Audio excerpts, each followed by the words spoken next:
amigo das horas difíceis, desafiadoras que todos nós temos, mas também o companheiro das horas motivadoras que todos nós devemos eleger, já que estamos na vida. De início, a gratidão imensa por estarmos na vida material. Porque, em verdade, na vida nós sempre estivemos e permaneceremos, já que somos seres imortais. Nós não somos aquilo que estamos. Essa é a verdade. Estamos agora vestidos de matéria, num corpo físico, e por essa situação devemos a gratidão, porque muitos desejaram estar como nós e não puderam.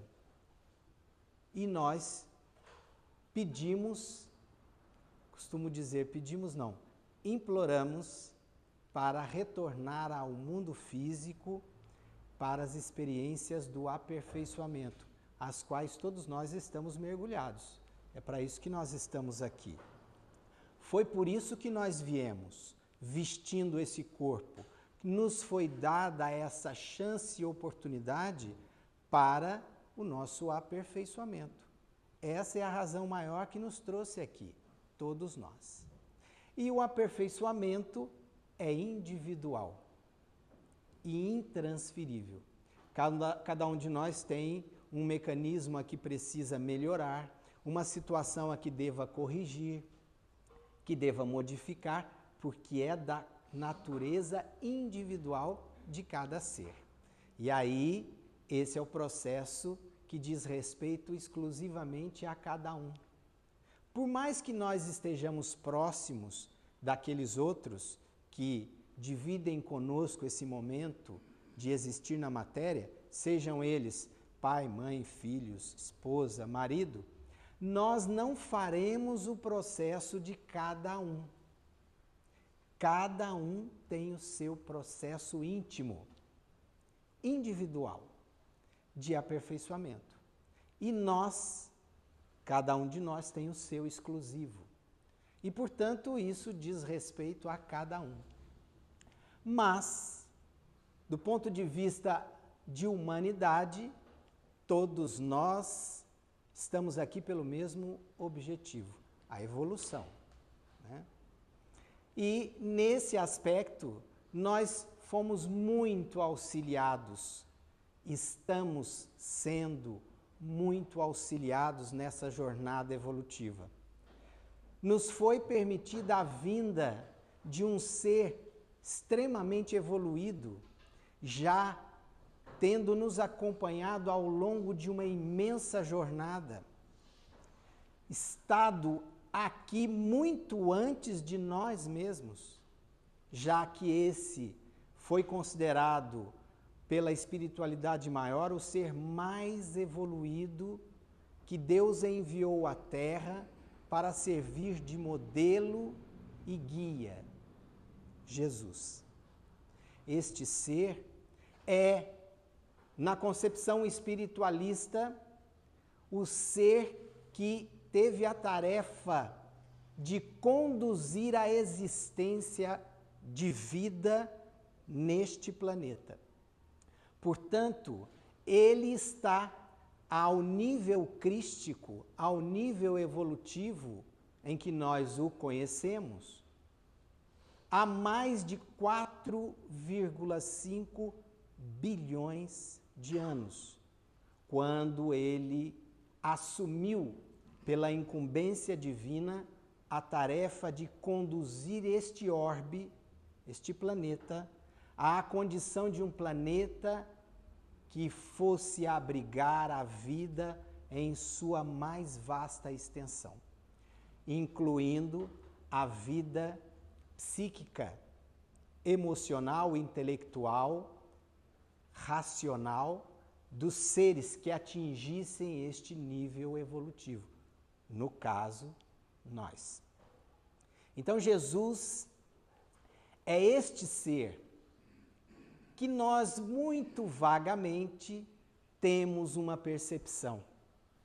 E por isso é importante recorrermos a avaliação da doutrina espírita para o entendimento da grandiosidade deste ser, porque nos escapa muito rapidamente o tamanho, a proporção, a dimensão da sua estatura como espírito, a sua envergadura espiritual.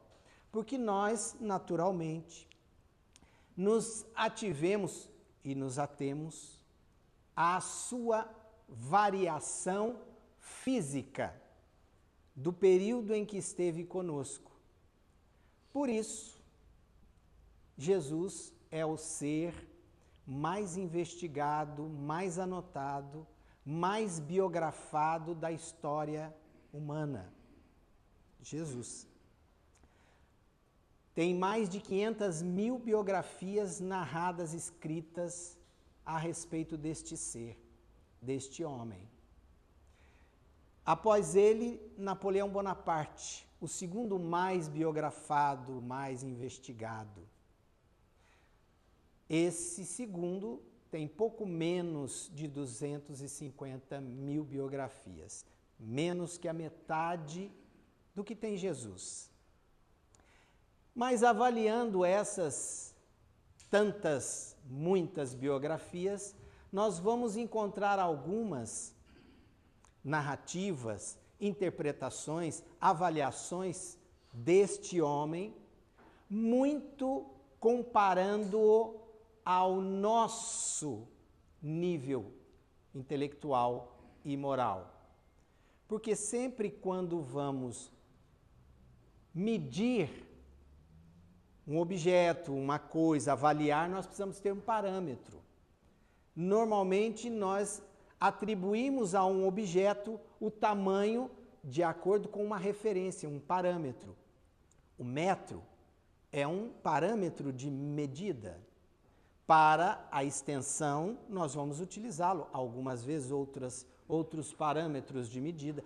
Nós sempre precisamos, para mensurar alguma coisa, um parâmetro. E a grande maioria, uma boa parte das biografias, faz de Jesus o parâmetro referência o ser humano. Então o coloca, algumas biografias meio que supõem, atribuem, outras mais idealizam a vida deste homem como tendo sido uma vida onde ele teria contraído matrimônio, ele teria se casado, ele teria feito isso, aquilo outro, semelhante ao nosso comportamento humano, porque nós muitas vezes adotamos o nosso parâmetro de referência para dar-lhe valor. E claro, nós claramente percebemos o equívoco, porque ao atribuir-lhe algumas situações, nós o colocamos abaixo de outros seus seguidores. Por exemplo, Francisco de Assis. Algumas narrativas de Jesus o colocam abaixo de Francisco de Assis, o seu seguidor. De Madre Teresa, enfim, de vários que tiveram uma vida exemplar, digna, mas que, em hipótese alguma, atingiram o nível de consciência e de ação efetiva a que nós nos referimos e nos reportamos acerca deste modelo e guia da humanidade enviado pelo Pai, pelo Criador. Os aspectos são extraordinários, porque quando nós vamos no capítulo 1 de João, do Evangelho, ele fala, e o Verbo se materializou, se fez homem e habitou entre nós. Nós já ouvimos isso. Mas quando vamos refletir profundamente acerca disso, vamos entender mais claramente. Porque A espiritualidade maior nos diz que Jesus é este governador do planeta que está há mais de 4,5 bilhões de anos nos acompanhando na preparação, desde a preparação da formação da estrutura material deste orbe. Para algumas centenas de milhares de anos, iniciar a jornada da vida neste orbe. Primeiro, na manifestação do reino mineral, depois, na presença do reino vegetal, por fim, mais para o finalmente, a extensão e a contemplação do reino animal em florescendo a vida efetiva no planeta, até que chegássemos, até que estivéssemos em condições de animar um corpo, uma estrutura biológica, para iniciarmos então a jornada no reino do homem, da razão, do intelecto, da manifestação da consciência. E alguns segundos atrás, ele próprio veio manifestar-se de maneira física e presencial para nos ajudar na condução do progresso. Porque há 2.000 anos atrás, para quem está aqui há 4,5 bilhões de anos, foi ontem, foi agora há pouco. Ele esteve e se vestiu como nós e veio nos trazer, sendo ele a canalização direta, realizando a tarefa de médium de Deus, interpretando o pensamento divino e nos reportando. Por isso, o Verbo se fez carne e habitou entre nós. É a verbalização do próprio Criador através do seu precursor mais próximo, este espírito que já atingiu um nível de consciência evolutiva que o colocou em uma condição de ser o co-criador na obra do Criador. Como os espíritos nos alertam, há que se atingir um nível de consciência para chegar a este patamar. Atingindo este nível de consciência, nós nos tornaremos co-criadores. Receberemos uma tarefa inicial, a de coordenar a vida que irá surgir em um plano físico, em uma estrutura física, em um planeta, como Jesus. Então, eu fiquei imaginando, ele não está só. Ele tem um grupo, um ministério, com certeza, de espíritos que compõem a sua estrutura de governo. Claro, o estagiário é um espírito que atingiu a plenitude há mais de 1 milhão de anos, com certeza. É o estagiário da equipe, dos ministros que trabalham nessa atividade. Porque Jesus não está só, mas ele é o topo da escala. Ele é o CEO dessa empresa. É aquele que gerencia desde antes de estarmos aqui. Ele próprio disse, quando foi interrogado, e ele o disse: eu sou, antes que vós fosseis, eu já era. Ele disse isso textualmente. Nós vamos encontrá-lo dialogando com o doutor da lei, e ele, o doutor da lei, o interroga: mas senhor, como realizamos esse processo evolutivo? E Jesus disse: mas Nicodemos, vós que és doutor da lei, não sabe dessas coisas? É preciso nascer de novo. Ele só não disse repetidas vezes. É preciso nascer de novo para avançarmos e entrarmos no reino de Deus. E ele diz, mas como nascer, voltar ao ventre da minha mãe?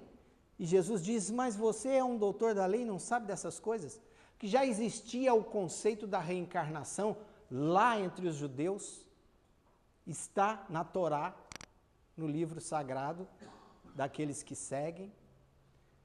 Então, o próprio mestre disse, olha, tem que fazer essa jornada, repetir as experiências físicas para o processo evolutivo.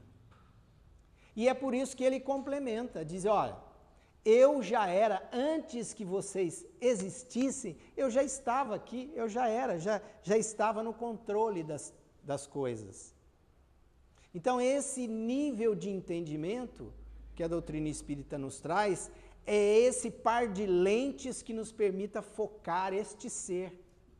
Que muitas vezes nós, Jesus, mestre, mas muito profundamente, nos escapa a grandiosidade, o tamanho da hierarquia espiritual deste ser, que está conosco, porque ele disse, estarei convosco até que se cumpra o último J. O último J é o último processo da evolução a que nós necessitamos, na trajetória a que nos estamos submetidos, a de existir, progredir. E nós temos uma grande dificuldade de entender isso. Se alguém perguntar, por exemplo, para você, quem é você? O que você vai dizer? Eu sou Carlos Alberto, nasci na cidade tal, estudei tal coisa, realizo tal coisa, tenho tantos anos. E nós vamos derramando o conceito do ego. Mas isso não é o que nós somos. Porque se nós perguntássemos para a gente não estender muito, das suas últimas 10 reencarnações, qual é o seu nome? Onde você nasceu? Que cidade? Nas 10 reencarnações anteriores, para a gente não estender muito. Qual era o nome dos seus pais, seus irmãos? Qual era a sua família? E aí nos permite uma brincadeira aqui, relembrando o Evangelho, né? Por gentileza, riam. É uma piadinha, mas riam, por caridade. Eu sou uma multidão, porque somos muitos aqueles que habitamos neste ser. Aquela trajetória, né? Eu sou legião. Aquela passagem do processo obsessivo, quando Jesus está em Gadara e encontra um obsidiado de gadareno. Quem és tu? Meu nome é Legião, porque somos muitos aqueles que estamos aqui. Nós também. Nós somos muitos. Tivemos muitas personalidades, muitos nomes, nascemos em muitos lugares diferentes. Tivemos como pais, irmãos, espíritos outros que talvez nem estejam conosco agora, nesta última encarnação ou nestas últimas. Tivemos amores que talvez não estejam ou já estiveram, talvez estiveram em posições diferentes anteriormente, talvez foi o nosso pai, a nossa mãe, nosso irmão, em posições diferentes, em momentos diferentes. Então, o que é que nós somos? O que nós somos? A nossa essência não é deste mundo. Nós não viemos deste mundo, estamos neste mundo. Mas a nossa origem é estelar. De onde nós viemos? Será que nós sabemos? Temos condições de saber?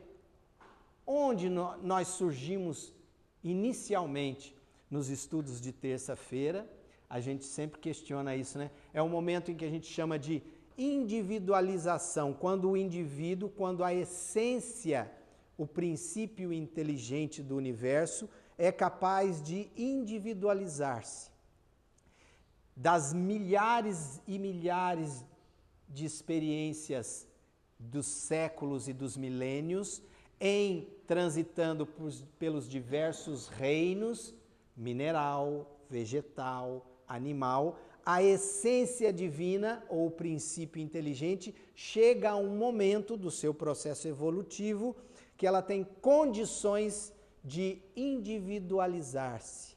É aquele momento em que a essência é capaz de reconhecer-se a si mesma, saber quem é, identificar-se. E é isso que nos difere, por exemplo, dos seres que estão logo abaixo de nós, os animais. Se você perguntar para um cachorro, quem é você? Será que ele vai saber? Ah, eu sou o Au-Au, TT, moro aqui na casa, na rua. Ele não sabe se identificar. Por mais que ele pareça ou transpareça inteligência, capacidade de raciocínio, que muitas vezes nós acreditamos, nosso ser parece que pensa, o animal parece inteligente, o macaco que nos imita nos movimentos, nos gestos. Mas será que o animal é capaz de identificar-se? Não. E é essa exata diferença que nos difere, que nos coloca um patamar acima dos seres que estão na escala evolutiva, um degrau abaixo. Mas chegamos aqui no processo evolutivo, não foi de graça que cada um nasceu com pensamento, mente, capacidade intelectual, porque Deus assim considerou que você... Não há esse processo, senão o processo da meritocracia no processo evolutivo. Nós merecemos estar aqui, trabalhamos muito no processo evolutivo para atingirmos esse nível de consciência. Assim como os seres que estão abaixo de nós estão no processo evolutivo trabalhando e um dia chegarão a esse nível. E nós estamos trabalhando para chegar ao nível, por exemplo, de Jesus, que é a nossa referência no processo evolutivo. Também chegaremos. Será que receberemos um planeta? Com certeza.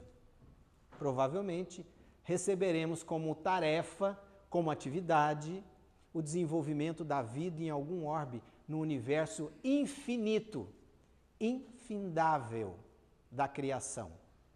Porque hoje, por mais que se tente encontrar as dimensões cósmicas, nós nos perdemos na grandiosidade da obra. E a cada instante, a tecnologia que agora está com os olhos voltados para o espaço através de um telescópio em órbita, o telescópio James Webb, ele a cada dia pronuncia uma nova descoberta.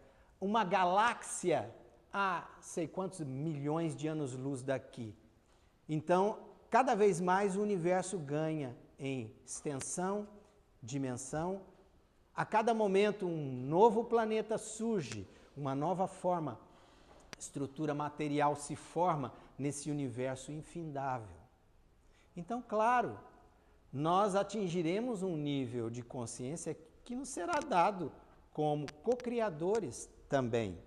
Talvez daqui a uns 6, 7 bilhões de anos, talvez, se nós fizermos a lição de casa.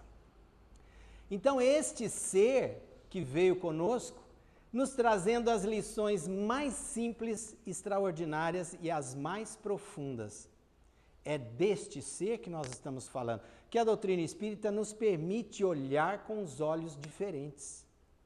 Quando ele está na Galileia e um centurião o procura. Um centurião era um soldado romano. Centurião era aquele que tinha autoridade sobre 100 homens. Era um centurião. Ele governava 100 homens, 100 soldados romanos. Era o centurião. Ele chega, procura Jesus e diz: Senhor, eu estou com um filho. Não se sabe exatamente na tradução do Evangelho da historiografia grega se era filho ou um serviçal, mas era alguém a quem ele amava muito, esse centurião. Eu estou com um filho doente, Senhor, e venho procurar-te para que o possa curar. Jesus olha para aquele homem e diz: eu irei até lá. Ele diz: não, Senhor, por favor, não há necessidade que tu vás lá. Eu sou centurião, governo 100 homens, e quando eu preciso realizar uma tarefa, muitas vezes eu mando alguém que faça por mim. Eu tenho autoridade sobre 100. E eu tenho certeza que o Senhor é muito maior do que eu. E, portanto, eu não sou digno de recebê-lo na minha casa. Eu não tenho nada para oferecer-lhe à sua estatura evolutiva. Claro que ele não disse dessa forma. E Jesus o compreende e o admira por isso. E diz: eu ainda não vi entre os judeus uma fé como a tua, homem. Vá, que ele e o seu filho estará curado. Então aquele centurião dá uma lição e Jesus coloca como sendo a sua uma fé raciocinada. Porque ele raciocinou acerca da possibilidade, da grandiosidade daquele ser. Ele se comparou, teve uma referência para medir o mestre. Eu, que sou um ser simples, governo 100 homens, eu posso autorizar algum a realizar uma tarefa que não necessariamente eu precise ir. Então este homem, que é muito maior do que eu, poderá realizá-lo também. E assim Jesus claramente deixa: olha, não existe em Israel aqui, eu ainda não encontrei uma fé como a deste homem. A nos colocar a reflexão acerca daquilo que pedimos, daquilo que esperamos deste ser. E, em verdade, a fé que raciocina. Então é esse Jesus que ele próprio diz: olha, meu reino não é deste mundo. Porque se fosse deste mundo, os meus exércitos estariam aqui, num diálogo rápido que ele teve com o seu sentenciador, né, Pôncio Pilatos, em que ele diz: não, meu reino não é deste mundo. Porque Pôncio Pilatos falou: se você é o Todo-Poderoso, e agora? Por que não te tiram daqui? E ele diz para Pôncio Pilatos: não, meu reino não é deste mundo. Se fosse deste mundo, os meus exércitos estariam aqui às portas do seu castelo, do seu palácio. Mas o meu reino não é deste mundo. Então, a proposta de Jesus é muito maior do que a proposta que a vida física imediatista nos coloca. É uma proposta que nos coloca diante dessa verdade, porque quando olhamos para nós, nós encontramos a nossa essência divina. Portanto, nos credencia a evolução nessa mesma toada a que Jesus diz. Então ele enviou à Terra vários exemplares para nos auxiliar. Veio Buda, nós temos Lao Tse, nós temos inúmeras pessoas, seres que estiveram em épocas diferentes, em locais diferentes, também a nos auxiliar no processo. Mas só ele veio como verbo para nos falar a experiência de sentir o amor. Todos falaram, trouxeram mensagens e propostas, mas ele foi o único que foi o verbo divino que se fez matéria, se materializou e reportou a ideia, pensamento mais próxima do Criador para conosco diante. Joana de Ângeles, um espírito iluminado, nos traz a reflexão acerca da sua passagem e análise do comportamento psicológico humano. E ela fala que o amor, ele tem uma série de vertentes, uma série de parâmetros. Tem o amor filial, o amor paternal, tem o amor conjugal, o amor de amigo, o amor de situação, circunstância. E ela fala do amor que inicia a sua jornada no aspecto do instinto, que é os primórdios do sentimento.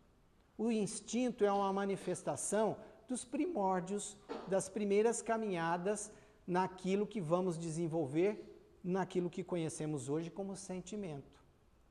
Então a Joana nos diz que, por exemplo, o amor, a atração sexual, o amor da libido, ele é o início da jornada, são os primórdios da manifestação do amor sublimado. Tem início ali. É também um amor, mas ainda primitivo, ainda muito básico para a nossa experiência de agir e interagir nessa sensibilidade de sentimentos para irmos aprimorando. E Jesus nos dá uma aula extraordinária. As narrativas dizem que ele estava próximo ao templo de Jerusalém, quando lhe surge uma mulher, pelas narrativas, bela. Mas pense numa mulher bonita, uma mulher atraente, moça jovem, linda, perfumada. E quando ela se vê diante dele, ela era uma meretriz, uma prostituta. Mas ela era uma mulher extremamente atraente, bela, jovem, linda. E aí as narrativas dizem que ao vê-lo ela se apaixona. Mas é aquele instinto primitivo que ela trabalhava muito e atuava muito intensamente da área sexual. Era a atração sexual que falou muito alto. E ela, olhando, diz: peregrino, hoje vou dar uma festa. E olhando nos teus olhos, vejo uma luz que me encanta. E por tanto me atrair, eu quero dizer que te amo. Gostaria que você estivesse na minha casa esta noite, para as festividades. Ele olhou aquela mulher e disse, percebendo tudo o que ela sentia, tudo o que ela emanava e vibrava, e disse, mulher, hoje não. Amanhã, quem sabe? Mas, peregrino, teremos tâmaras, doces dos mais variados sabores.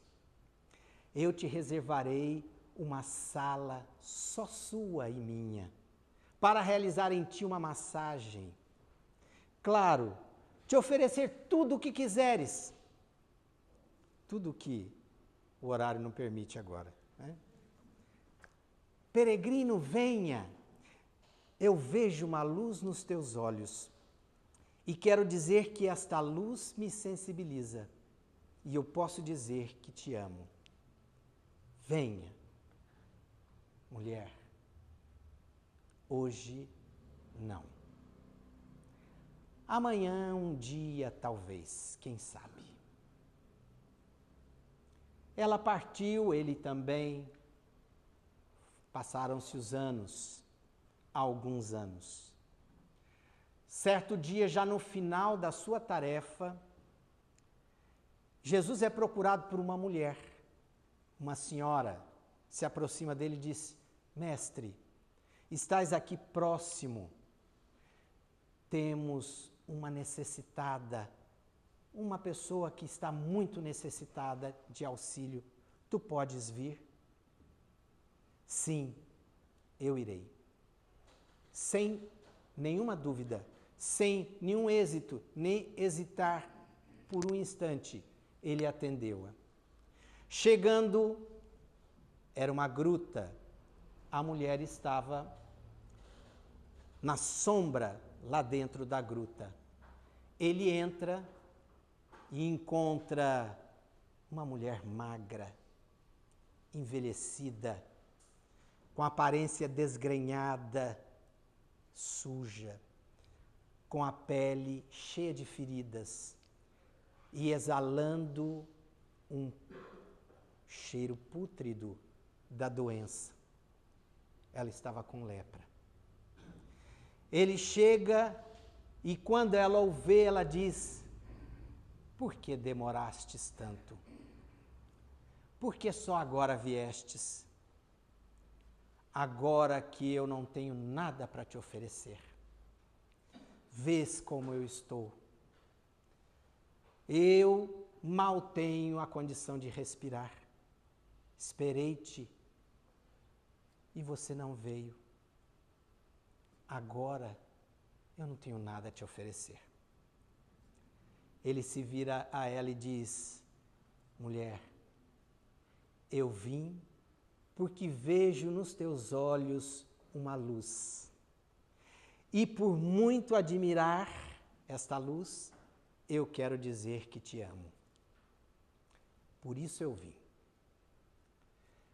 Essa é a narrativa mais extraordinária da dimensão que Jesus nos coloca diante da reflexão acerca do amor, do sentimento, da inter-relação entre os seres através do sentimento sublimado, o amor.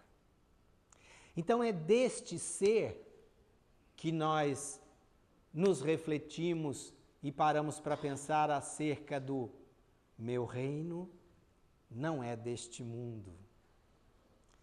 De qual mundo é o reino a que ele se refere? Senão um mundo íntimo, da essência que cada um de nós verdadeiramente é. Porque nós estamos existindo por um período. Estamos aqui há alguns minutos. Logo termina a experiência e nós retornaremos para o local da nossa origem real.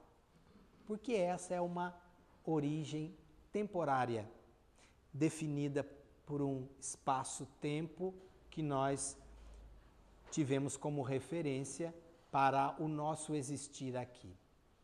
Mas a nossa origem independe do espaço, do tempo.